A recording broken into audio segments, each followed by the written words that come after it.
नमस्कार। व्याख्यान में आप सबका स्वागत है। इस व्याख्यान में हम यण संधि के शेष 3 उदाहरणों की सिद्धियां करने का प्रयास करेंगे। पिछले व्याख्यान में हमने यण संधि का एक उदाहरण सिद्ध किया था। शेष 3 उदाहरणों में प्रथम उदाहरण है मध्वरी। मध्वरी शब्द का अर्थ होता है मधु नामक दैत्य के अरि अर्थात विष्णु भगवान। मध्वरी शब्द की सिद्धि को जब हम करेंगे तो सर्वप्रथम हम इसका संधि विच्छेद लिखेंगे, मधु धन अरि। इसके पश्चात लिखेंगे इस स्थिति में या इस दशा में, और फिर बिंदुशय इसकी सिद्धि लिखेंगे, जिनमें प्रथम बिंदु होगा तस्मिन्निति निर्दिष्टे पूर्वस्य तथा स्थानान्तरतमय। इन 2 सूत्रों की सहायता से इको यणचि सूत्र से मधु के उकार के स्थान पर वै या वकार किया, तब मैं ध वै धन अरि रूप बना। यहाँ हमने देखा मधु में जो ऊ था, ऊ निकल गया तो ध हलंत रह गया और ऊ के स्थान पर वै हलंत किया, तब हमारा रूप बना मैं ध वै धन अरि। दूसरा बिंदु होगा अनचिचय सूत्र से धकार को द्वित्व किया, तब मैं ध वै धन अरि रूप हुआ या रूप बना। यहाँ ध को 2 बार लिखा, 2 हलंत ध। तृतीय बिंदु होगा झलाम जस झसी। इस सूत्र से ध के स्थान पर द हलंत या दकार किया, तब मैं द ध वै धन अरि रूप बना। पहले वाला जो ध था उसके स्थान पर द कर दिया। चौथा बिंदु है अलोन्तस्य सूत्र की सहायता से संयोगान्तस्य लोप है। सूत्र से वै का लोप प्राप्त था, किंतु यणः प्रतिषेधो वाच्य वार्तिक से उसका निषेध हो गया, तब मैं द ध वै धन अरि रूप शेष रहा, अर्थात इसमें कोई परिवर्तन नहीं हुआ क्योंकि वै का लोप नहीं किया। और अंतिम बिंदु पंचम बिंदु होगा वर्णों को परस्पर मिला देने पर मध्वरी रूप सिद्ध होता है। कैसे मिलेंगे वर्ण? मैं ध हलंत, ध आधा और वै हलंत में ए की मात्रा जुड़ गई तो वह पूरा हो गया और रूप बन गया मध्वरी।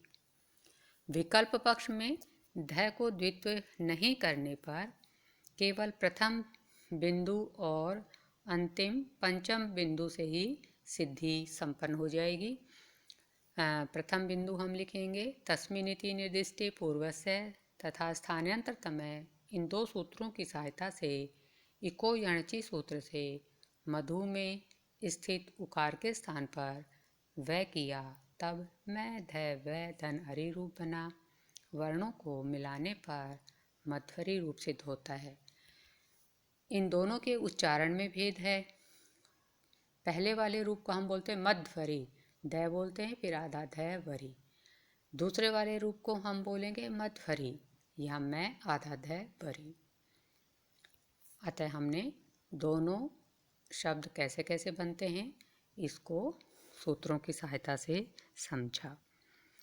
अगला शब्द है धात्रंशय।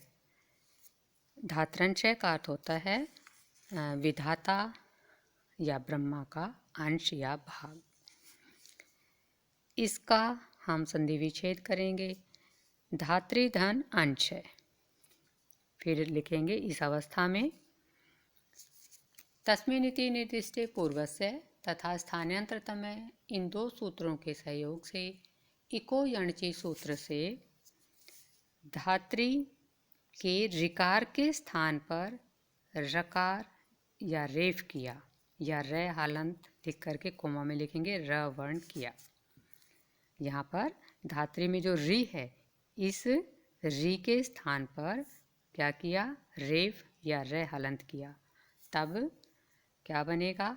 धा त हलंत फिर र हलंत धन अंशय रूप बना। इसके पश्चात अनचिचे सूत्र से तय को द्वित्व किया, तब धा तय तय रे धन अंशय रूप बना। यहाँ झलाम झसी सूत्र नहीं लगेगा, क्योंकि झल प्रत्याहार के बाद झस प्रत्याहार का वर्ण नहीं है। जो तय है दूसरे वाला वह झस प्रत्याहार में नहीं आता। अतः अनचि चय के बाद जैसा हमने पहले दो उदाहरणों में झलाम झस झसी सूत्र लगाया था, वह यहाँ नहीं लगेगा। अब आगे वाला सूत्र लगाएंगे कि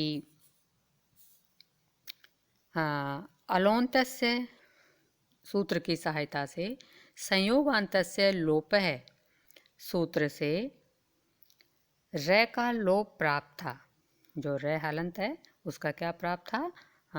लोप प्राप्त था, किंतु यणः प्रतिषेधो वाच्य वार्तिक से उसका निषेध हो गया और रूप जैसा था पहले वैसा ही शेष रहा। कैसा रूप था? धा तय तय रे हलंत प्लस अंशय रूपी शेष रहा।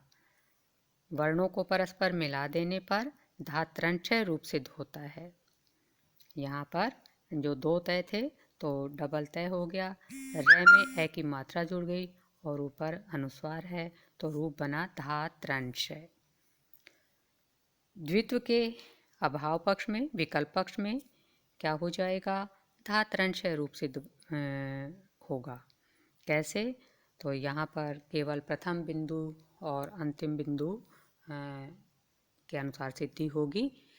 प्रथम बिंदु होगा तस्मिनिति निर्दिष्टे पूर्वस्य तथा स्थानांतरतमय, इन दो सूत्रों की सहायता से इको यणचि सूत्र से धात्री में रिकार के स्थान पर रे किया, तब धा तय रे दोनों हलंत धन अंशय रूप बना।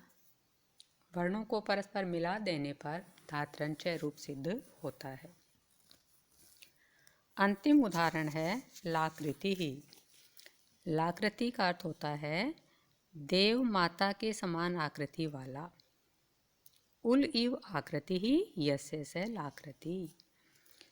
इसकी सिद्धि जब हम करेंगे तो सर्वप्रथम संधि विच्छेद करेंगे और इसका संधि विच्छेद होगा लृ धन आकृति। फिर लिखेंगे इस अवस्था में प्रथम बिंदु तस्मिनिति निर्दिष्टे पूर्वस्य तथा स्थानांतरतमय, इन दो सूत्रों की सहायता से इको यणचि सूत्र से लृ के स्थान पर लय या लकार करने पर क्या बनेगा? लय धन आकृति रूप बना। अब केवल अंतिम बिंदु लगाएंगे कि वर्णों को परस्पर मिला देने पर लाकृति ही रूप सिद्ध होता है। यहाँ लय हलंत है, उसमें आकृति में जो आ है उसकी मात्रा जोड़ देंगे तो हो जाएगा ला और फिर कृति, लाकृति रूप सिद्ध होता है। यह सिद्धि अति संक्षिप्त और सरल है। यहाँ हमने केवल दो ही बिंदुओं में शब्द को सिद्ध कर लिया है। प्रथम बिंदु और जो पहले वाली सिद्धियाँ थी उनके अंतिम बिंदु को लगाया। यहाँ हमें समझना यह है कि लृ धन आकृति में जो लृ है वह अच है और इस पूरे लृ के स्थान पर लय होता है, इसलिए यहाँ पर लृ के स्थान पर लय हलंत किया, धनाकृति और परस्पर वर्णों को मिला देने पर लाकृति ही रूप सिद्ध हुआ। इस तरह से हमने इस व्याख्यान में यण संधि के शेष 3 उदाहरणों को सूत्रों की सहायता से प्रक्रिया के साथ सिद्ध करने का प्रयास किया, प्रयत्न किया समझने का, और आप स्वयं इन्हें अब लिखकर इनको सिद्ध करने का प्रयास करेंगे तो और अधिक आसानी से समझ पाएंगे। धन्यवाद। जयतु संस्कृतम, जयतु भारतम।